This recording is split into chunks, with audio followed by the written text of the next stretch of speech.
I got two things on my agenda that if they happen to fit in would be awesome, and they're the most basic things ever. And I feel like the more that I learn, the more I keep coming back to the right harness fit, like how should I be adjusting and tuning my harness. And then the second thing is, and you're gonna kick me in the nuts for this, is for literally when you clip in, when you attach to your glider, I feel like I used to have this kind of checklist in my head, and I've lost the sequence of that checklist. And I feel like sometimes I'm grabbing the brake under, and sometimes I'm grabbing it over, and I don't know which way I want it ingrained in my head. Okay. Well, I'll tell you something. Again, I used the N word. You remember it? I said it earlier. Weather. Neanderthal. Thank you very much. Neanderthal. That's my N word. And so look, when I hook in, if these are the risers here, I have to say, I just face down. The downside of that is that, that's because Joshua, fast teams, SEALs, kind of rescue guy, a man's man. If only I could. I'll never be you. But if we're launching that way and the wind is blowing uphill, generally speaking, they have the guys that are pushing safety. They're having you turn and face your glider and play the risers in a manner with which you hook in backwards, and it has an element of dyslexia in there. But the upside of this is when you're facing your glider and you run your arms through it, and I'm not giving you details, I'm just giving you an overall. I'm going to give you my reason why I'm going Neanderthal, is so that you can hook in, and if you hear your glider start to go and it might spinnaker you into the trees, you can reef on it and protect yourself. I have to say, I'll show you some funny videos that'll make you laugh, and suddenly my hour and a half is going to get shrunk. But I often set her down and I take it like this and I hook it so I see that the front risers, that are to the outside, and I grab that brake and I take this one here and I hook that one into, and then I grab my brake and I turn and I face the glider, and that's probably contrary to what young enthusiastic instructors will tell you. Well, do this thing, but I'll let you know, whenever the air, especially if it's calm or light and I'm not worried about my glider spinnakering away, I just do it straightforward because there's no missing it.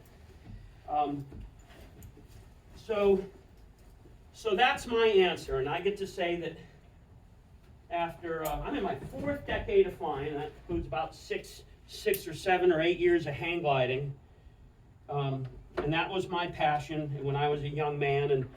And if the wind was particularly strong and crazy, a line of cocaine would give me the courage to go forward. These paragliders are dangerous. And so you got to pay extra attention.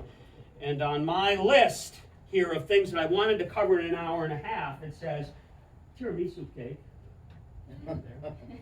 What's your reason for being here? I'm going to just blast through this quick little list there. How many of you, this gave me goosebumps once, but I'm curious, how many of you have actually had that nighttime dream of flying? Where you're flailing, you're swimming, and so blah, blah, blah, there you go.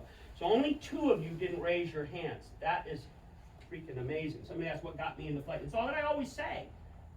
It was those irresistible dreams, the nightmares of getting away from Frankenstein and then getting up, and then there you are falling to earth and wake up before you die, because they say when you die in your dreams,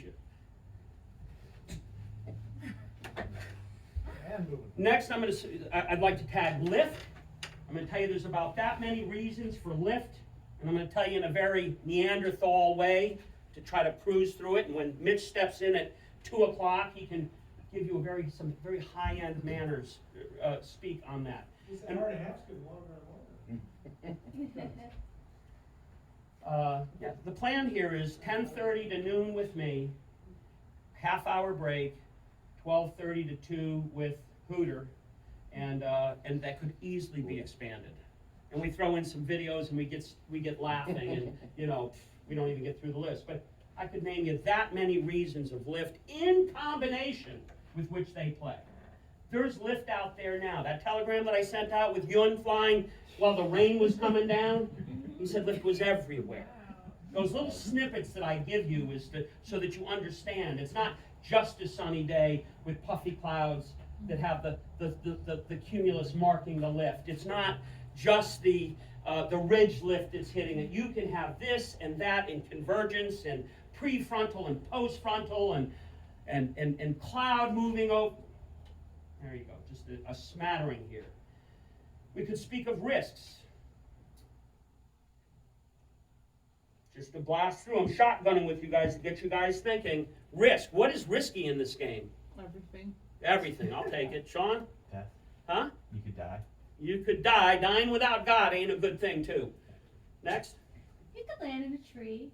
And I will say to you, and coming from there, flight number 6, just kind of, right? It was like 5-5. There you go. He sat up there for 2.5 hours, and I will suggest to you, though, that Tiger is one of the very few metropolitan sites that does not have a death that we can directly attribute to paragliding, because we've got this huge trap here, this huge net, and 99% of the times you go into the trees, it's embarrassing. All right? If you have Peter Gaines take your glider out, 80+% of the time your glider is fine. And you're okay. Really, I think the only I can think of 2 injuries going into the trees, and one was because we topped that big fir down there, and the guy hit right where it was cut. He was a millimeter from popping an artery. And we had one beaver humor me and just close that door for a moment. That's it, and we're just showing them a poster, actually. This is Beaver, who we knew was going to go in the trees from the day he signed up. That's Beaver. He tetherballed into a tree, and he should have bled out up there. Our guy got him just in time. But eventually, he did blow himself up at about flight 600 or so down here, and he actually has a fractured pelvis. He's out of the game, and he has serious impairment for life. Okay, rare are those stories, but.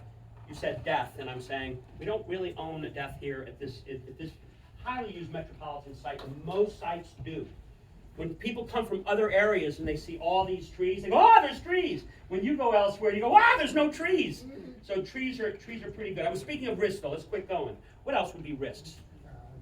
Drowning if you're over water. There was a death of a guy that was trying to cross up in Canada in a competition. John Ford, you remember that name? Anyways, he went under and he didn't come out breathing. In a river? In a river. He could have landed on one side of the river, but he wanted the other and he didn't make it. And if you're flying a coastal site, listen, getting involved with your lines whatsoever. Again, I could want to get to showing you video. We used to run trips, Lon and I, and I took you guys. We chartered 2 weapons, 2 60-foot boats, and we did the Sea of Cortez, and we took a winch and we towed the guys up. It turned out to be incredible. Whales, and all the rest of the things. You're going with Mitch. My days are over. All right, but we towed up somebody off of a pretty placid shore there, and he went in, and Ron and I used to run the advanced maneuvers gigs over Lake Sammamish in the early days, but I had never seen. By the time we got him out and we kind of chained up, he blew a launch and he was in the light surf, and by the time we got in there, he was hog-tied. Didn't know he was in jeopardy. And he was hog-tied in the hands, hog-tied in the ankles, and we didn't. It was like something out of the mafia. All right, and it seemed very routine. We didn't know it, but just to let you know, water and paragliders and your suspension lines, that's a problem. But that's not going to be, that's the 0.02%, something like this COVID death rate of chances of you guys getting involved with that, because we're flying here over land. Other risks, knots though, launching knots, mid-airs. What else? Overconfidence. Yeah, overconfidence, there's some, okay, sure. Cold injuries and hypoxia? Hypoxia. By the time you kind of float down, I'll say you probably come about there. But yeah, not being in your best sense there. If you're underdressed, even here, you might not fly as well as you normally do. So I'm just going to say the function out. Well, I imagine when you're flying coastal, there's a ridge line that's And so gusts could come in and kind of knock you into that ridge, so you have to be cognizant. Well, and let's say that the paraglider is so slow that you have to tactically think like a chess game. It does not get out of trouble. Okay, so you have to think where to be, lest you get parked and have to take whatever's there, or you get parked and the landing field's over there, but you ain't gonna make it, and you gotta kind of look at some barbed wire and shroud thing over there and say, do I keep doing this and hope that the wind lessens, or this and that, or do I have an extra tool in my bag of tricks, or do I try to go down there and take my skills and try to land where I haven't landed before in something that is a thing. But I would say that this paraglider, being on a pendulum, and so a lot of this is being spoken to you, Sean, because these folks have anywhere from, you got 4 flights? 8, 16, been in the trees once, 19, 50, and you started when? And did you have a wing problem? Did you have a wing get tore up? Full frontal collapse and it tore the wing apart. Wait a minute, you mean you hit a tree, or No, the frontal no. itself Yeah. burst the glider? There's the name. All right, defect. You got, 39, and you started when? June. June. So you're just trying to take some notes here, and you're kind of coming into a crummy season, but the places to go. 18, 35. You've got the best form of everybody here, and that, who would have thought? Not, you stay there. Don't let her get up. All right, Joshua, you're doing awesome. And we got Casey there with Leo Yang. And Leo, did you have a wing get broke, or your wing's good? Okay. And what was yours? Oh yes, you overflew the landing field on a Flight 20 brain fart or something. All right, so you're taking stock. What is this? How are you going to spend that hard-earned tech money? Actually, you don't work so hard for it, for those 6 digits you make, so you can buy a glider or 2. All right, there you go. So you're kind of getting the gist on some of the risks. But I would say, what comes to mind, now let's play a few bits of video here, and I'm just going to now speak. Risks that I just wanted to speak, let's see, I wrote airbag. Airbag to you means the protection you have underneath this thing that fills with air and gives you some semblance of airbag. When I say airbag, I'm thinking about this flexible thing that can just go away. And that is kind of a problem for me. I have to say I adored my hang glider, during my testosterone days. But you would pick up that hang glider, and it's all strutted, and it doesn't change shape. It takes 45 minutes, though, to set up and 45 minutes to break down. If you didn't get an hour, you were kind of pissed off. But it was a sword. You could hit 60 if you had to get out of a problem. So for my speak is, this paraglider is more dangerous than skydiving. It's more dangerous than hang gliding. I don't know about versus mountain biking, because you're constantly going over handlebars and busting yourself up. But you're taking this thing, and it's an airbag, super convenient because you can do this and you can go on a great trip. But it's predicated on lines that are clean. And on that list there that I was going to blast out there, knots. Knots are a problem. I mean, you have a little leaf twig in there, and that can be a big disappointment. But you take that glider out, in 4 minutes we can have it ready, we can build a wall, but you guys still have to go through the act of the pendulum. That's not what a hang glider is, that is not what your little Cessna is, it's not what a jet fighter is, it takes off as a wing. I miss that with a hang glider, where you would lay down, and you would be flying like this, and at the end of the day, you felt like you were a bird because it was your wing muscles. And when you did this with it, and that's all I did was love aerobatics with my hang glider, it was like having a sword.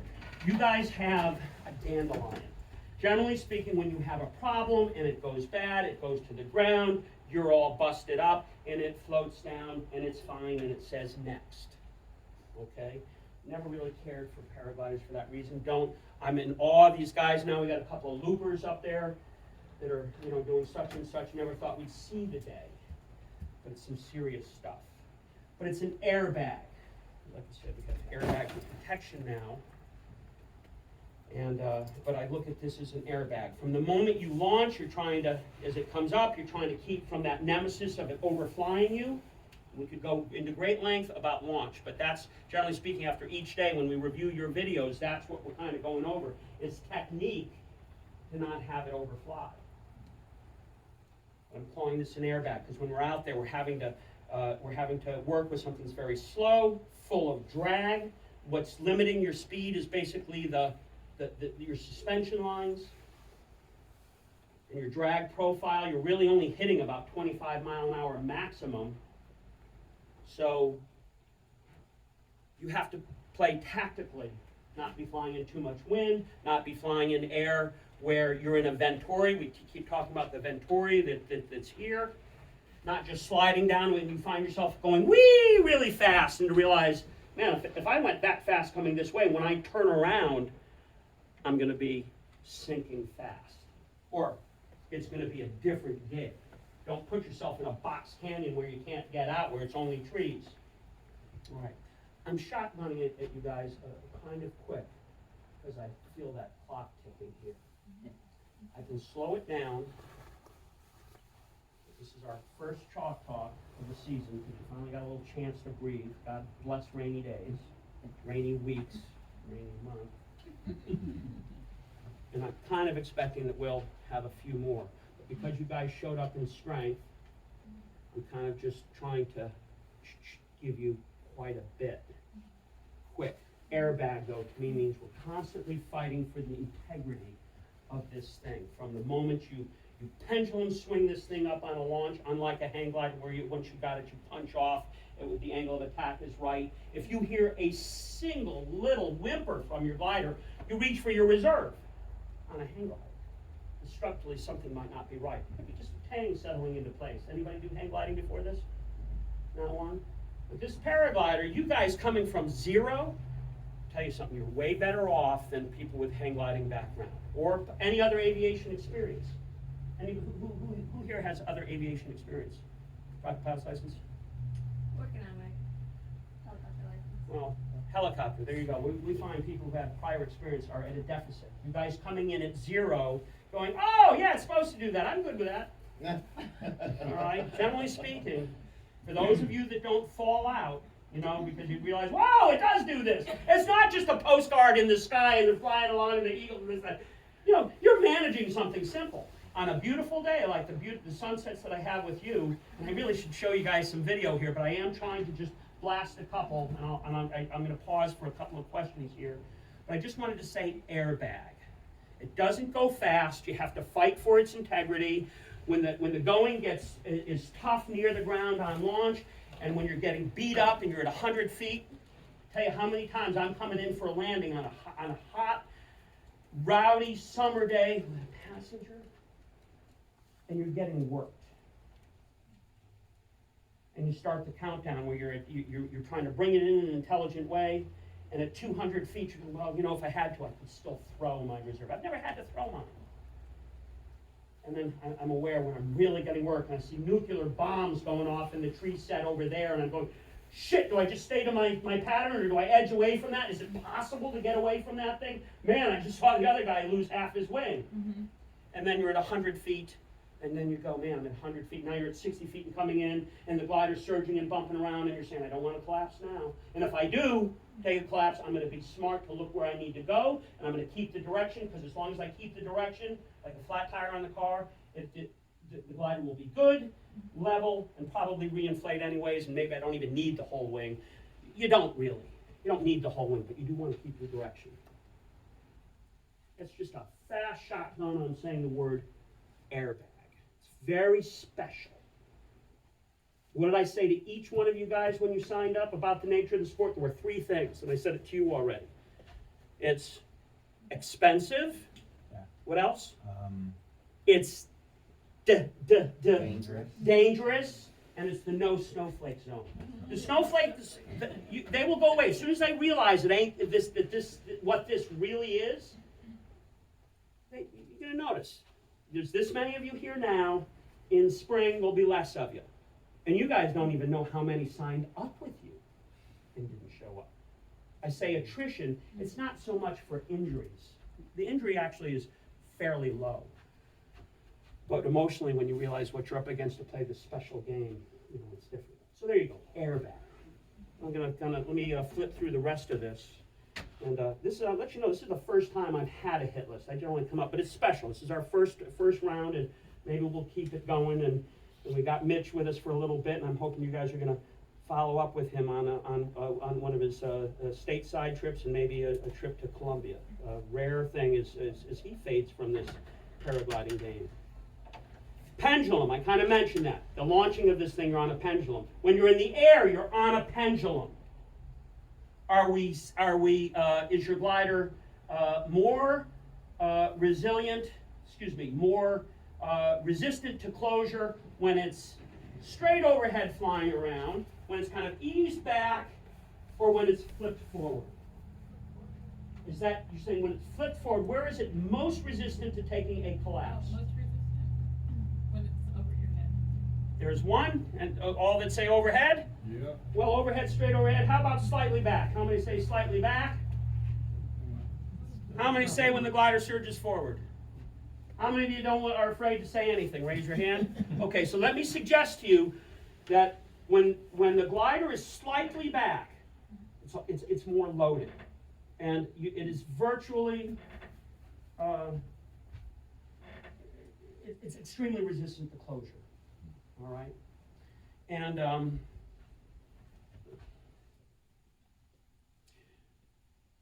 when you're doing maneuvers courses, it's really the asymmetrical closure. I feel like I should entertain you guys more with some more video, and I can go there. It looks like you guys are engaged. Am I going too fast? They're engaged. Okay, so look, when we have videos up here, when you, and we're showing you, spins and stalls and different things that can happen, it's really the closures that have me more concerned, and you can ward off those. But if you don't, it's a problem. With the hang glider, as we spoke, it's a strutted system. It's not going to collapse. If it collapses, it's broken, and you got to get your reserve out.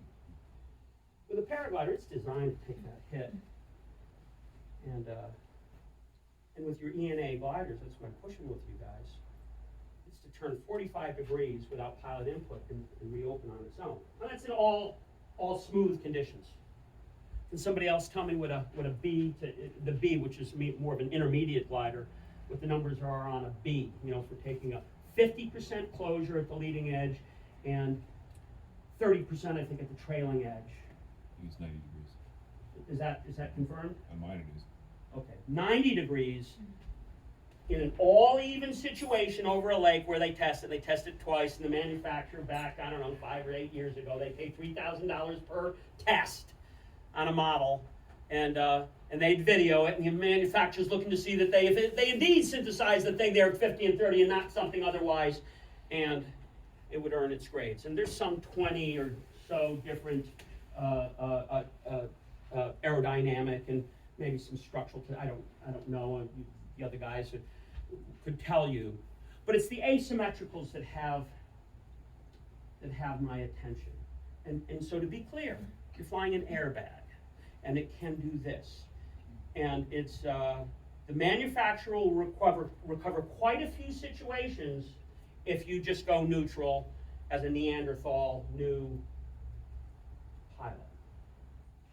After that, then, just having your hands hanging on these brakes, and you guys got them there, you got these fake brakes. I'll let you know, if you fix yourself on a point, when your sphincter is sucking the plate board up into your insides and you're nervous, your job is to keep your glider overhead and know that you can conduct the two sides of your wings to stabilize it over your head. When that glider pendulums back, you're good. You're good. I think it's important for you to know where you're good and where your pants are down. When the glider goes back, the lines tighten up. I'll suggest that you've got good airflow into the glider, and it's loaded. And you'll feel the tension on your beaners. You'll feel the tension on your brakes. And they call it active flying when you're doing what you need to keep the glider from going from that very resistant, slightly back. You can even just hang your hands on it. That's Neanderthal, but just braking a little bit. But when the glider goes back from that secure location and pendulums forward, that's where the problem is. The glider is very prone to collapse if it's allowed to come from the neutral trim location over the top of your head coming forward. Your job is to keep that glider from passing overhead. I don't know. Half the time, I would like to think that the glider, like a rattlesnake, will give you a signal that it's about to strike.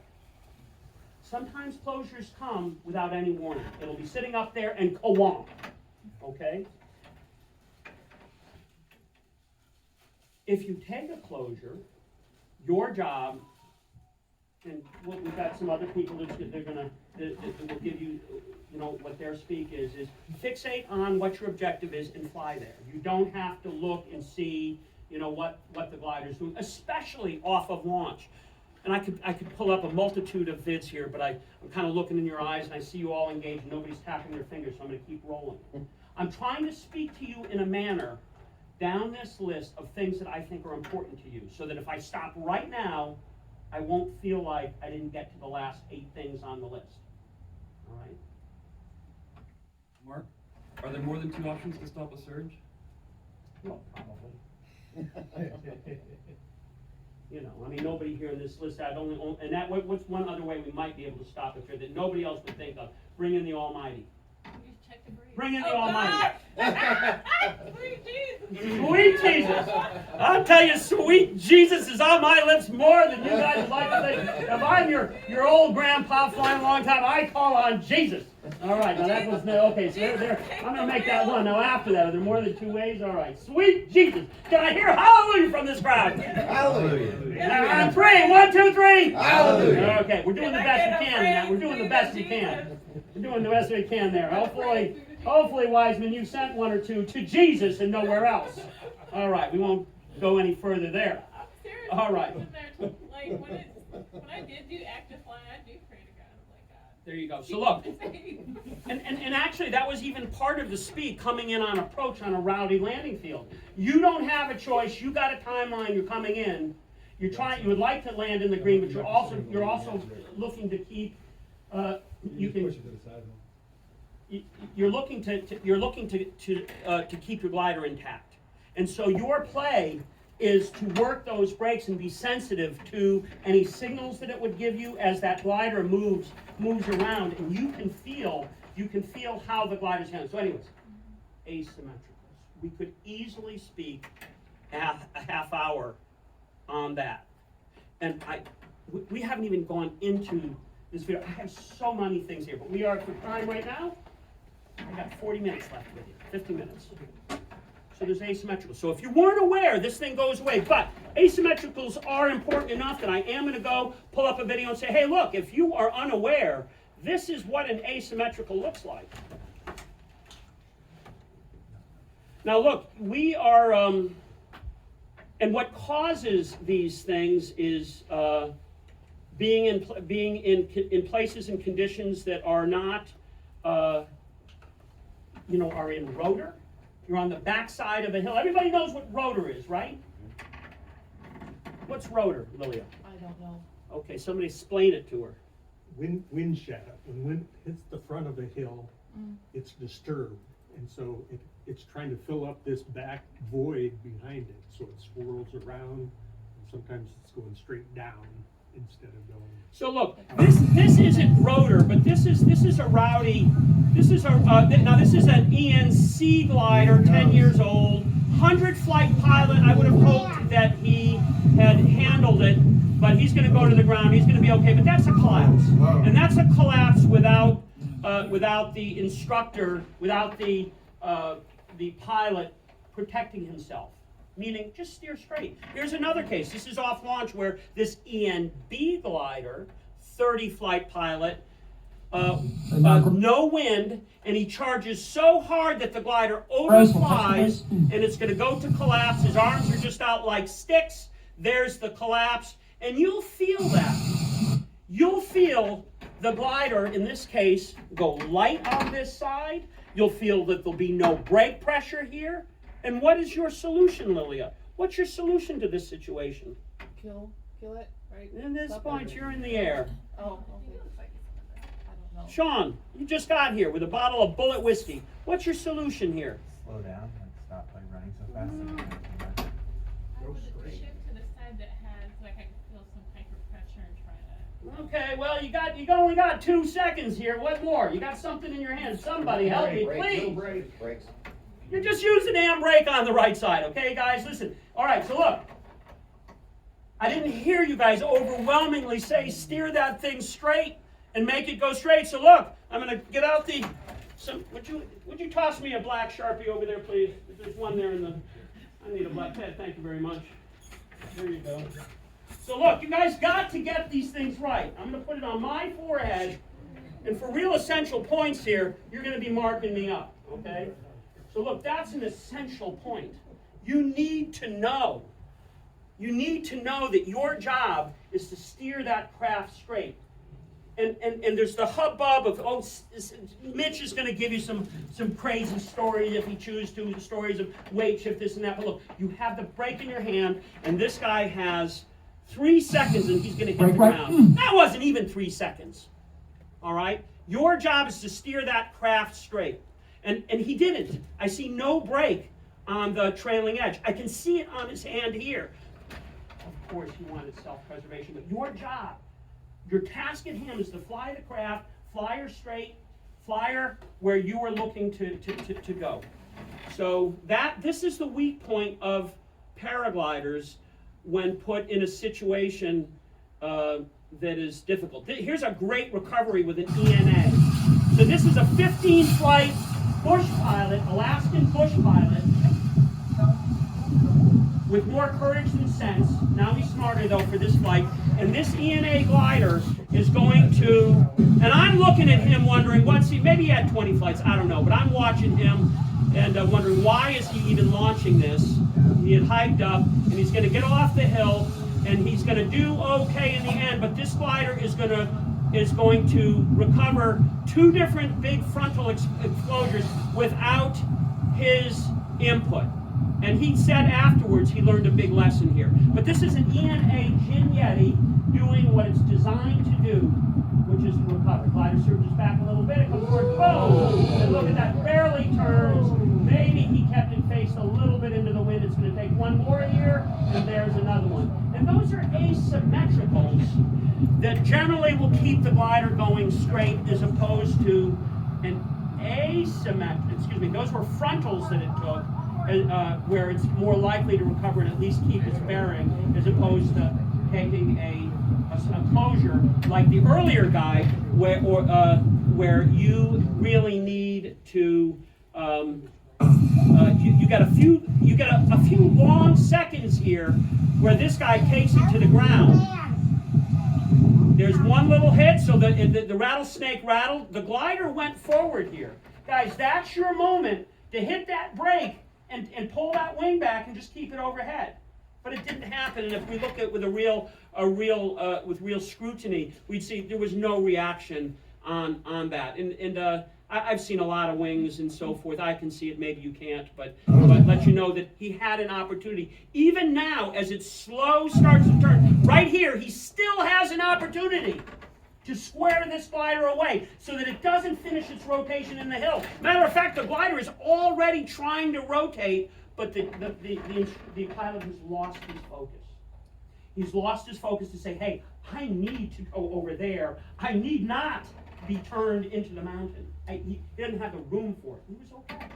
Mark, I can see in a moment of panic grabbing the brake, and then is it possible to overbrake It is possible to So overbrake. how much brake are you suggesting a person does in that moment of panic? Shoulder? When your car doing 60 mile an hour down the road and it Yeah. takes that right front flat, Yeah. how much steering do you apply to make it go down the highway? Enough to keep it. Enough to keep it. But you There's got the answer. seconds here. Just so- look where you need to go. It's Yeah. like any situation you're in, whether you're throwing darts, whether you're trying to hit the fastball, whether you're in a jam, it's amazing how the athlete or the guy who's gonna keep his focus. And Wiseman, you got a 20-second speak when things are hot. What goes through your mind to keep focused?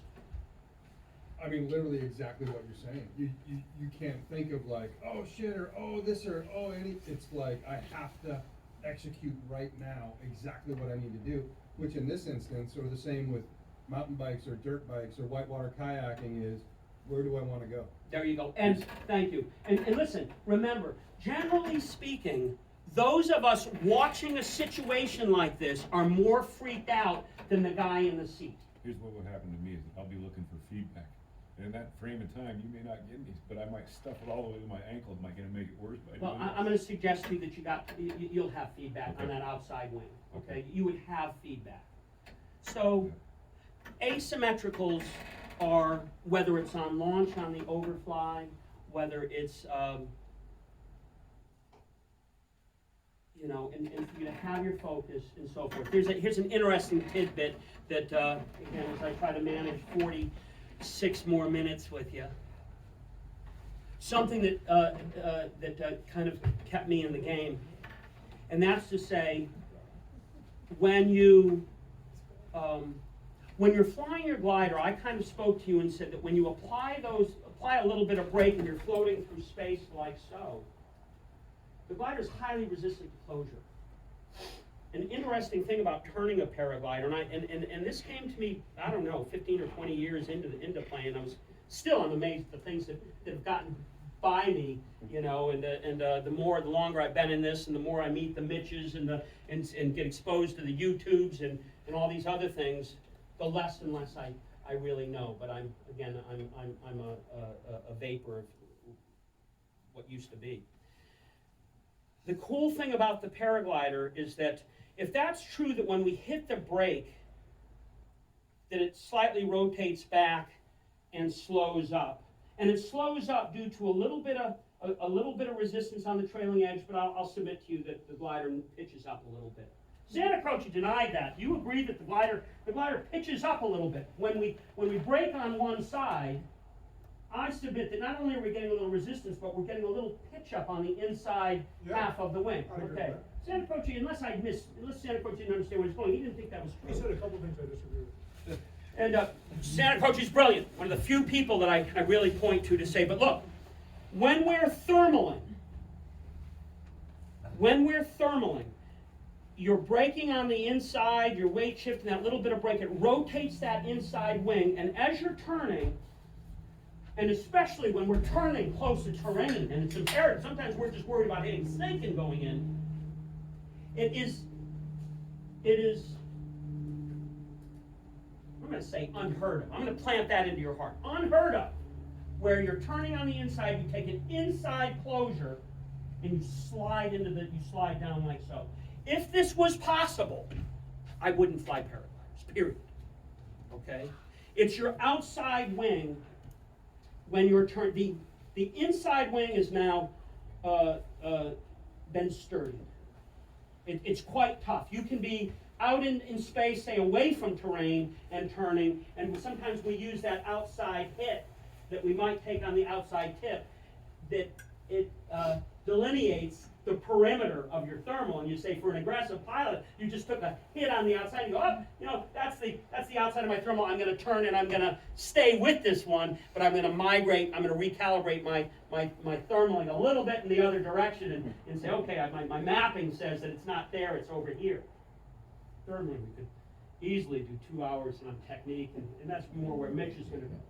But I want to suggest to you that your inside wing, while circling, is virtually impervious to closure. That's important to me. Especially when I'm trying to make that first turn close to the trees, and already you're worrying about downwinding or not having figured out yet. I do indeed have lift, and I'm not going to hit sink and find myself in a 200-foot tree. The last thing I need is to take a hit close in and do the slide down in. It's not real important, but to me, that meant something when, I wouldn't play this if that was possible. But I think knowing Wiseman, who's, again, he's special teams. He's the guys, the military side of things, where to know what you need to pay attention to and what you don't have to. What your job is and who has your back or what has your back. Somewhere in there. You don't have to, when that glider slightly pendulums forward, you're solid. But you do have to manage the glider coming forward and not allow it to. That's what your active braking is about when you're working with, either the whole wing surges or a portion of it comes forward. And that's what they mean active piloting. And sometimes it is like this. And I'll suggest that you put your input in and then you kind of go back to that trim neutral as you get to know your glider. And it's what I would imagine a little bit like épée. You know what I mean? You're constantly moving. A little bit of sword play, if you've been there. All right, look, I'm just kind of, again, blasting through a few points. Is there a hot question that I, can attend? So for this instance, since the wing is tucking to the right or folding under, you would brake with the left? Absolutely. Okay. It's your steerage is left and right, and that didn't get done there. All right. Good. Collapses. Market. Here's a Calypso with a beautiful recovery on it. So this is an ENB. This is a 2020 glider. Maybe it was just a moment. Marcus also is a slackliner, a professional, well-paid rarity who had touch always. And perhaps he's doing some little things there, but that's an ENB very nicely recovering. I'll suggest to you, though, the fact that he made the left as soon as it took that hit, that he was on it. I don't quite see it on his trailing edge, whether he weight shifted, but as soon as it recovers, I see him looking up and he tagged the brake extra. I'll suggest that he leans somehow, but he actually makes a left turn and he kind of gets away from there. But that's the example, in my mind, of a managed closure. And he did it gracefully. And that has to be part of your tool bag. This is an airbag. This is an airbag. All right, let's see here. So, cravats, stabilo line, knots. This whole thing is predicated on the convenience of no structure. You're all packing these things down to 20 to 40 pounds, depending on what you got. And but occasionally this will get by you. And knots are important. Now, your ENA gliders can take a lot of abuse. Let's do, video keywords are over there on the board. There's probably double that, how we've keyworded things there. You could put in those words there. You can put in Hooters, and you're going to be surprised at what you get, all right? But it's all relevant to paragliding and not smut. Let's see here, knots. Just erase the S, because you have not. I'm sorry? Just there, yeah. Not, and I'm going to throw in Q1. That was my code for a while for saying quality 1. The meaning it was framed well, there's something to learn from it. It can be the how not or how to, you know what I mean, when we talk about collapses, this and that. So let's look at a knot or two. Here's Lawrence Wallman. Lawrence said this is one of at that time he said it was the only Good. Use your hands for blueprint he had balance. taken. Good. Now long stride, long stride, long stride. Here's a knot. Doesn't look significant, but he could not get away. He could Oh not shit, get we out got a of there. knot.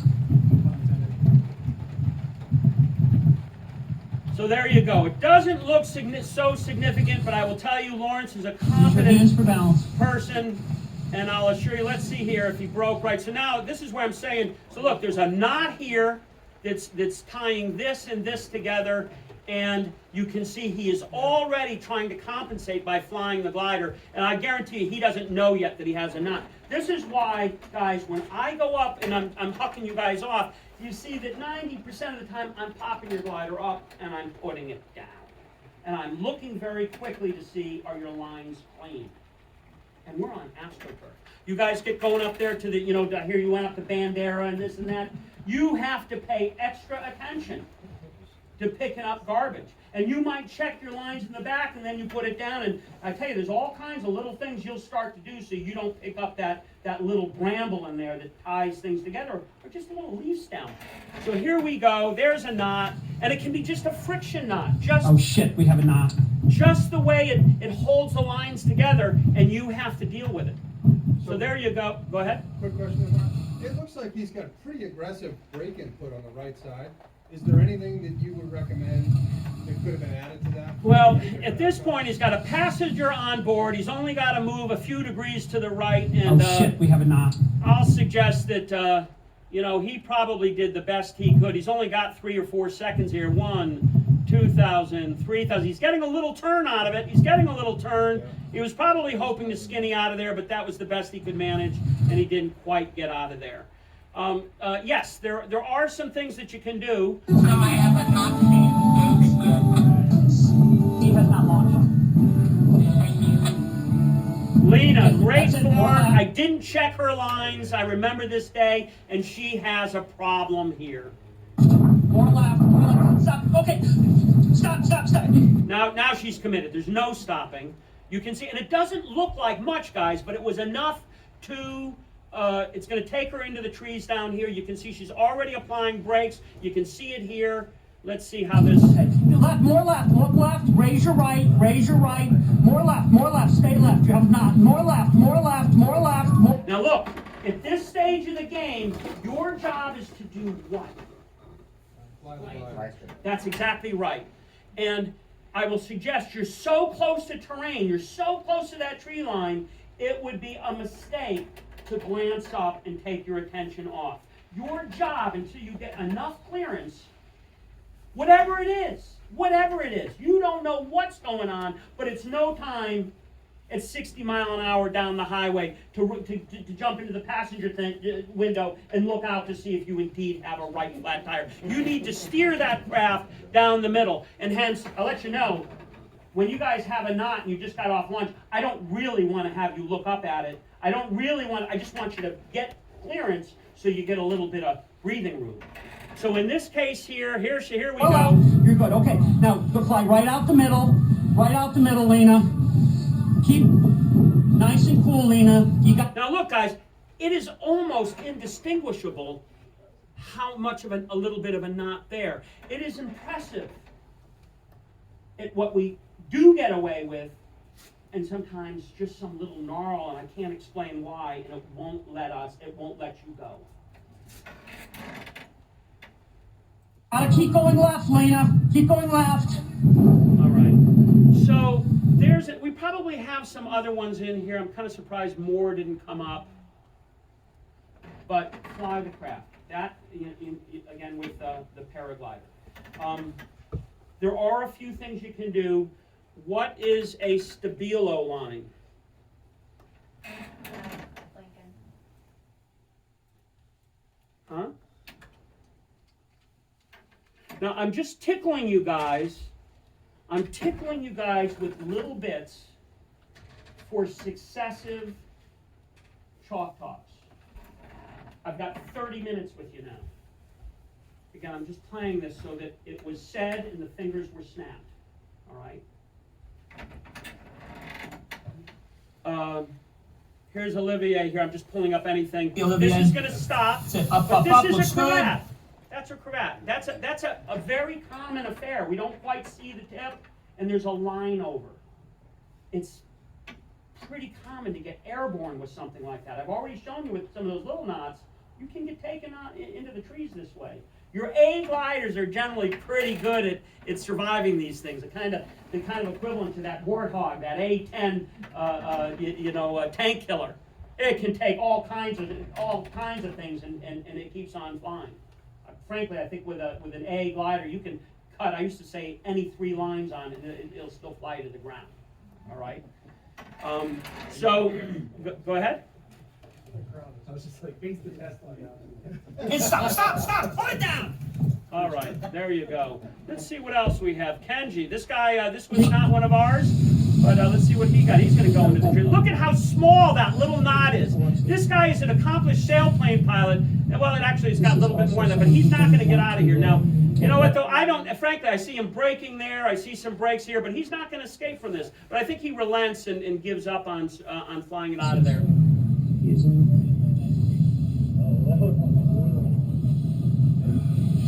So impressively, you can see that a knot of this degree, something like this, can have you. Now at this point, he needs to get his right hand up. It looks like his right is down. Maybe that's what's responsible for all of this. And I'll suggest that I was unimpressed with him skillfully getting out of this. He needed the left. He needed to get that right up, and then he would have time to address that. Let's just give you a few more examples of knots, and then we want to speak of, a few remedies for this common problem with paragliders. This is an E and A. You can see the problem there. On your right tip. Let's go left, go left, go left, left. Come out of it too fast. Just smooth, Good. nice and smooth. So there you go, an E and A glider. Some of you guys have flown this glider, still in our quill here, and it's flyable. So to remedy this, the first and quickest, most obvious thing for you to do is,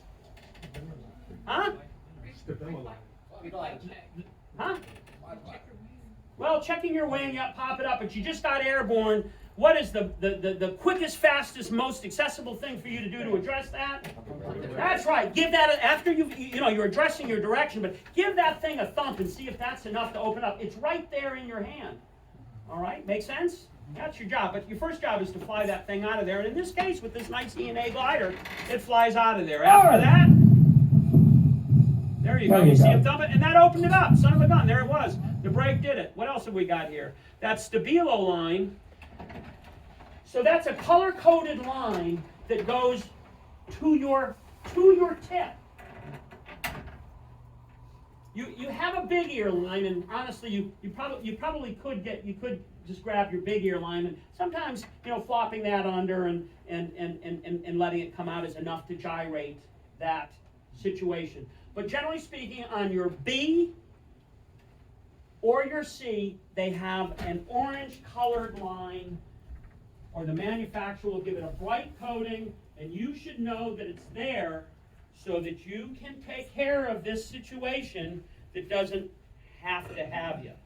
On this right here, so generally speaking, the manufacturer will color code on your glider. There's your A's, and you always know that mine are red, some of you are blue, but you'll get to know yours.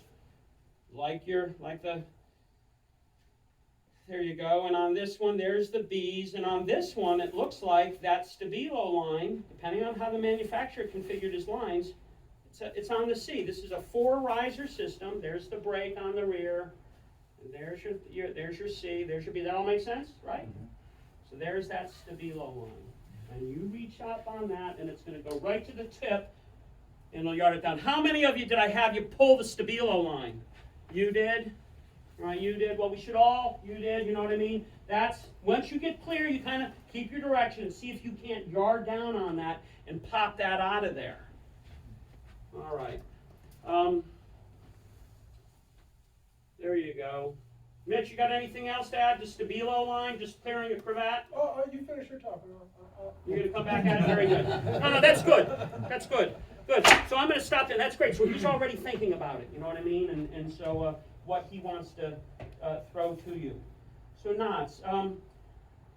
So look, there were the basics. I was a high school dropout. I did not go to school. Okay, 3 different high schools. I didn't do the homework. I was the guy who stand in the back and they turn and they look for me for the paper and I just give them that look. Can you give me the look? Your paper, your homework, please. There you go. So you guys you're getting extra from me here, okay? So listen, after that, why? Well, in a blast, why do you guys want to fly? Really quick, what did you come for flying? Why?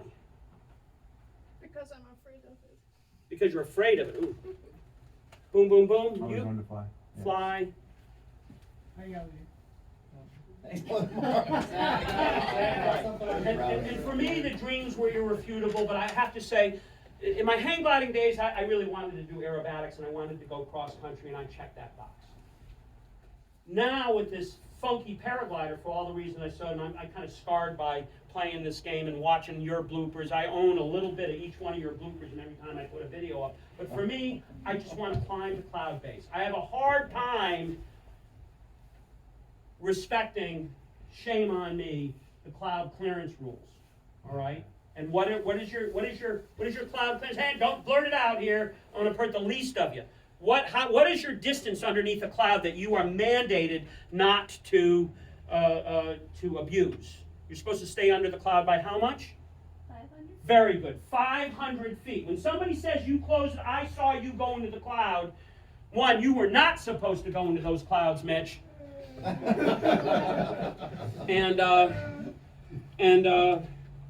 But for me, the smell of ozone, and used to be for me when I was single and without all of you guys to tend to, and I wasn't burned out by just seeking to get away from this, get a little reprieve. The smell of ozone at cloud base and having your starting point disappear, that was my pleasure. And perhaps for some of you, it is too.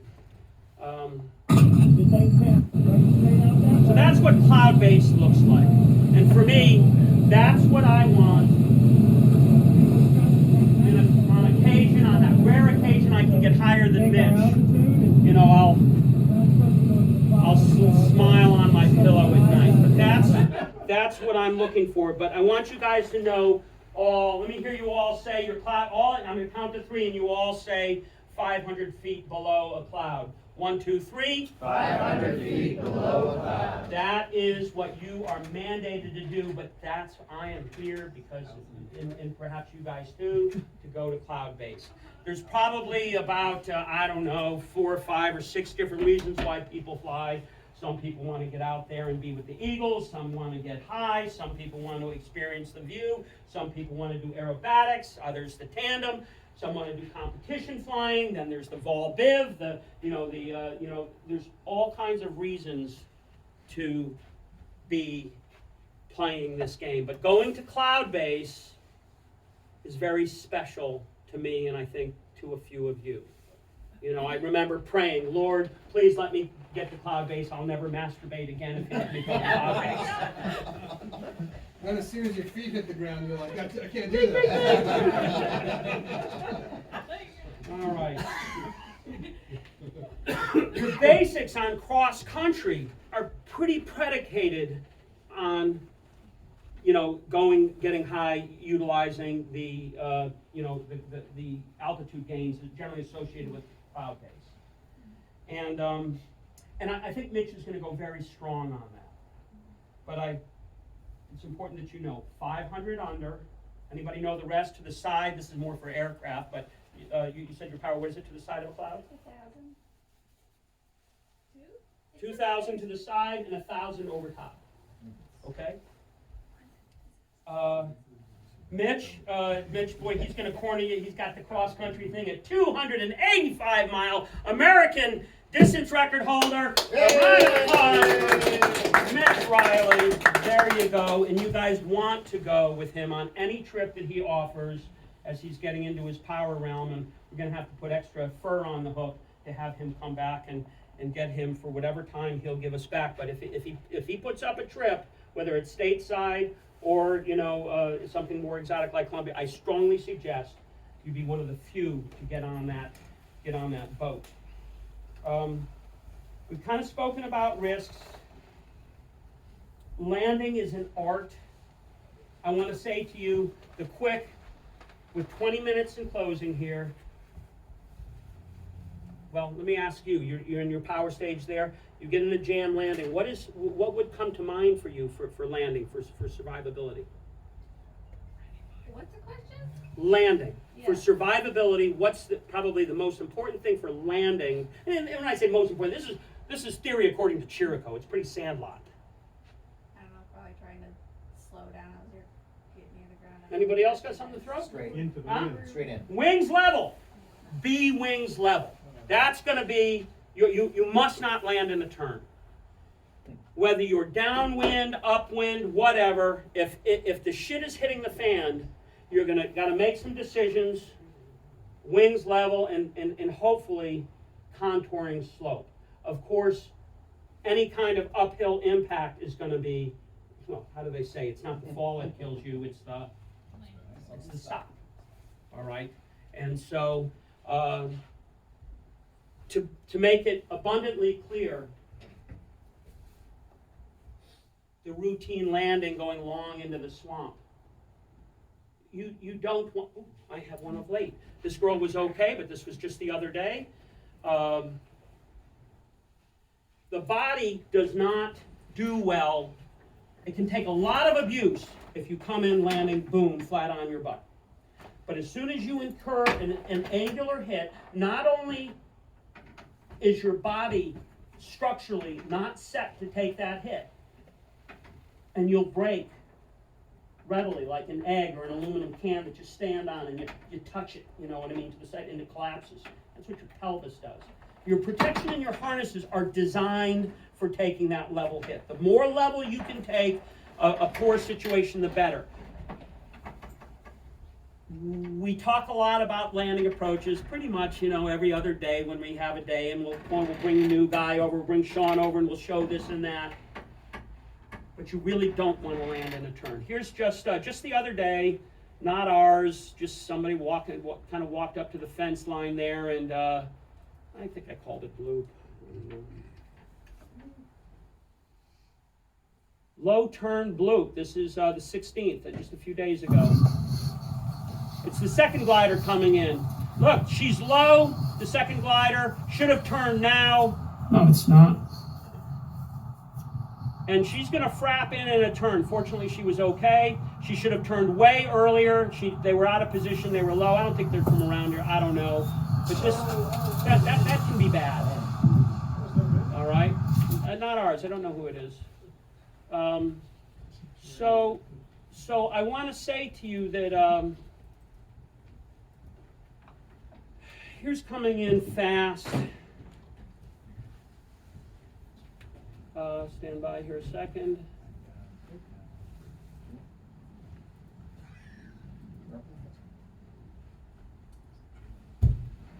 Collapse, downwind, approach. Gee, that's got my attention, but we're going to skip that one. Anyways, look, there's the speed. You want to come in wings level. You want to, if you have to come landing in on your protection or whatever, it makes a huge difference to come in straight and level. Need I say more? All right, let's just see what else I have here. Launching, line tension. So look, this one I think is valuable. This is a plus that on launching, asymmetricals are very important. But this clue for line tension, I think if this is in your head, you're going to handle medium and strong wind situations a lot better. There are different techniques, but this is old school.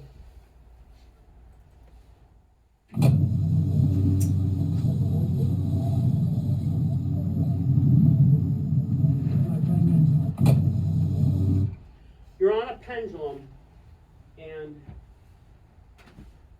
I submit to you that the glider, when you're launching your glider, be thinking of your line tension. After you've cleared your lines, after you've kind of set your glider the way you want for the kind of launch you're going to do. You're not always going to have it come from the center straight up like we do teaching you your forwards. For me, doing the reverse, I kind of like my glider tilted so that I know this side's going to come up first and could show you examples, this and that.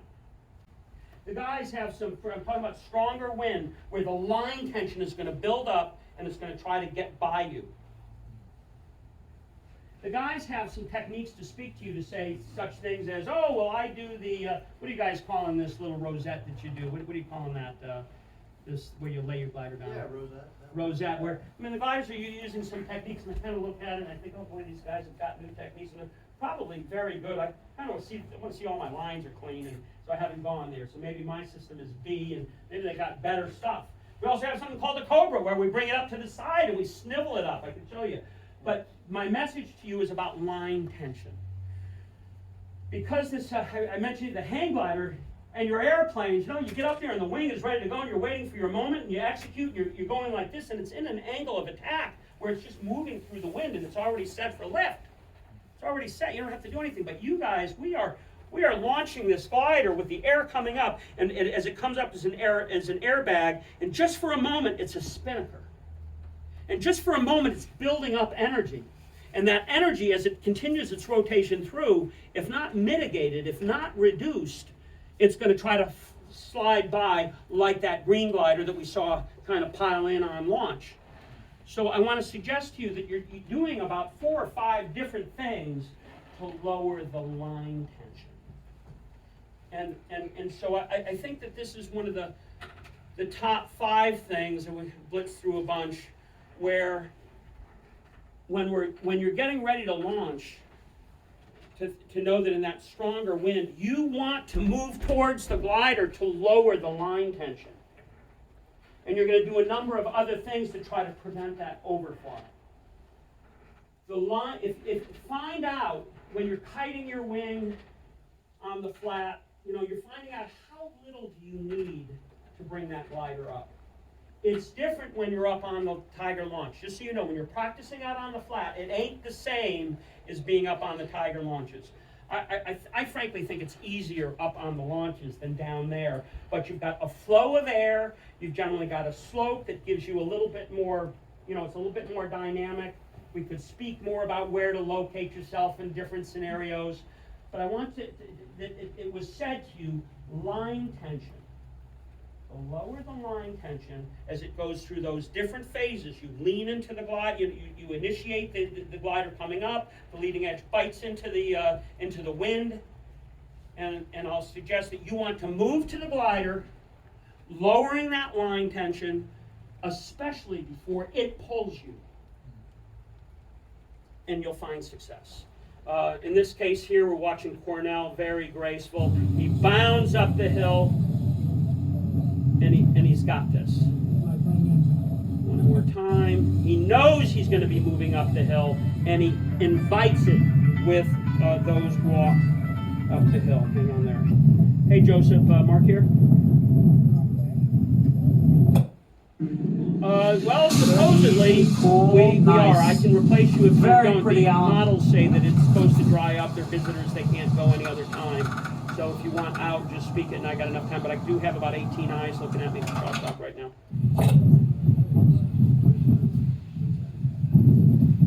I hear you, and that's what it's supposed to do, and it's supposed to relent at 2 or 3 o'clock. Look at the models, the hourly models.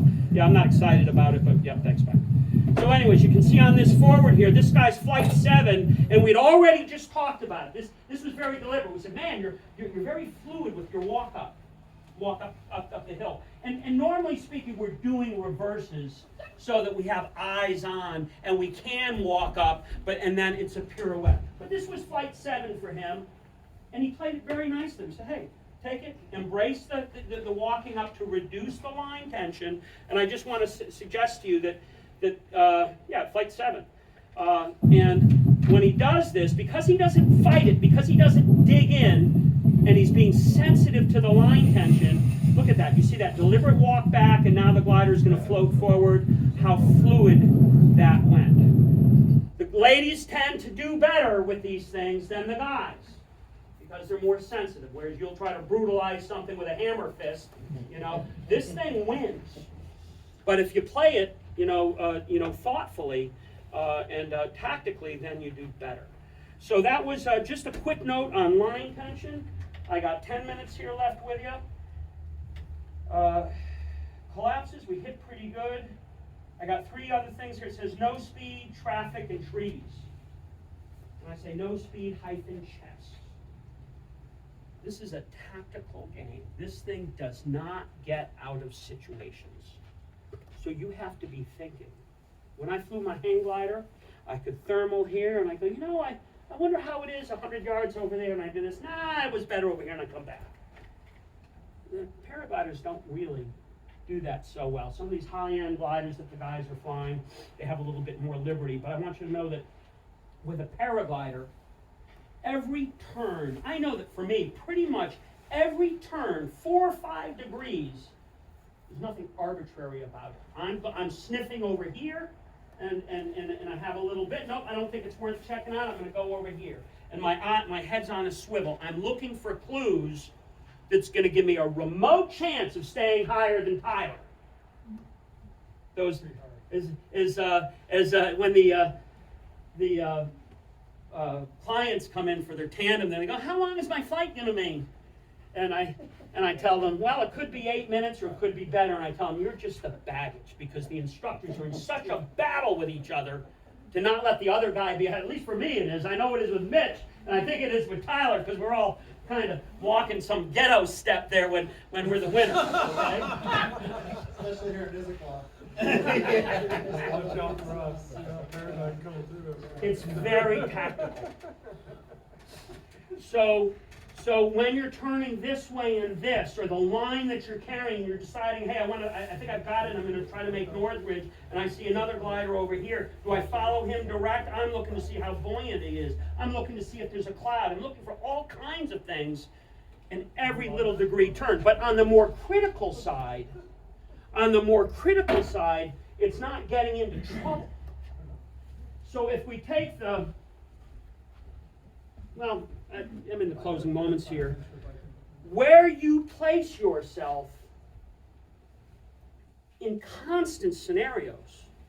It's quite soarable and it's strong wind, and you know well enough that when you're flying off of Tiger facing that lake, and we've got the Venturi of the valley here, can you be told, or do you have to experience that when you go whee, like that little piggy, with the pinwheel on the commercial, you go whee, and you go down to the yard's wall in strong conditions, and when you turn around and you go, holy shit, I ain't coming back, I'm going backwards, and I got to land in that barbed wire, enshrouded tiny little field that's not even faced this way. The field is like this, and you got to land short, and you got 9 flights, and you don't got the gang to help you. Very quickly, your fluid dynamics, you go, whoa, these paragliders don't go very fast. There's all kinds of things where you need to think, like the chess game, you need to think, if I do this, is there a consequence? You're trying to obliterate that postcard, picture of why you got in a paraglide. Oh, it's going to be, you got to be thinking with this airbag. Rotor is not so much a concern for me, in my mind, this concept of, it's always spoken, rotor, rotor. The concept of the wind striking this side, and you're going to be a victim in the air on this side. It's not exactly like that, and I don't want to talk about nuances right now. But the fluid dynamics of the air hitting the and going up here and saying, this is the happy place to be, and I'll fly ridge lift, and then I'm going to try to work a thermal if I can act. I'm going to survive on ridge lift until I see something that says, hey, I'm going to push out and take a thermal over the valley. And that's a whole conversation you got after our half-hour break, and Mitchell tagged some of this, but there's a lot more chalk talks that we can have on this.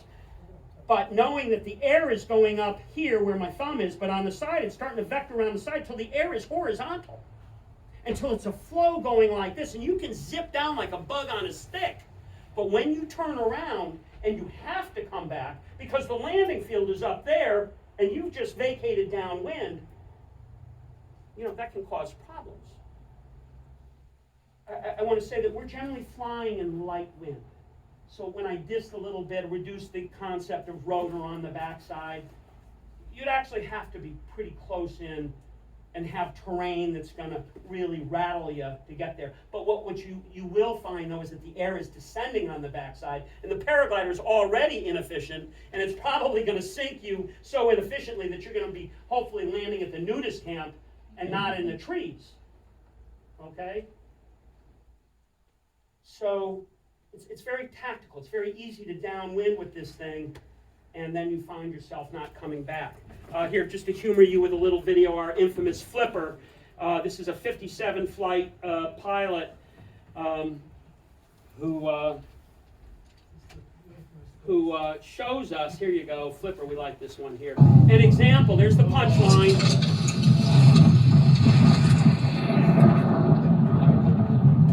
And this is an example of underestimating fluid dynamics.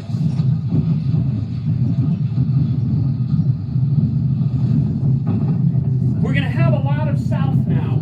The landing field to land in this landing field, it's a little more complex. So here we're watching. The fog doesn't even look like it's moving from my perspective that fast, but down here you can see the eagle's nest flag is standing out, and he's moving rapidly downstream. He's got the wind to his back, and when he turns around into the wind late and not with good clarity as to the situation that he was in, he's going to bail out. He's going to end up landing in a little tiny little pond right there. So here he turns, and it looks like he's plenty high, but he's not going to make his move in. There's a number of things he could do, but this is more of a statement of underestimating the flow of the air and how poor performing the paraglider could be. At this point, he's parked into the wind, and he feels that he might not make the trees or the little power line in front of our place.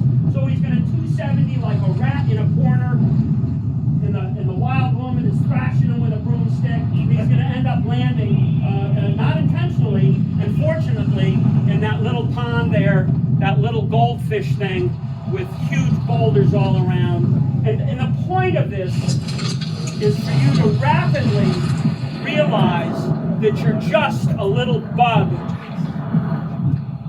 on a stick flying this amazing thing, this paraglider, which is an airbag that really, you get a little bit of a paddle for direction on your stick, and you better be thinking early about what your intention is. Okay? So there you go, with a minute and a half left. There's Applause for Mark. shotgun, that video.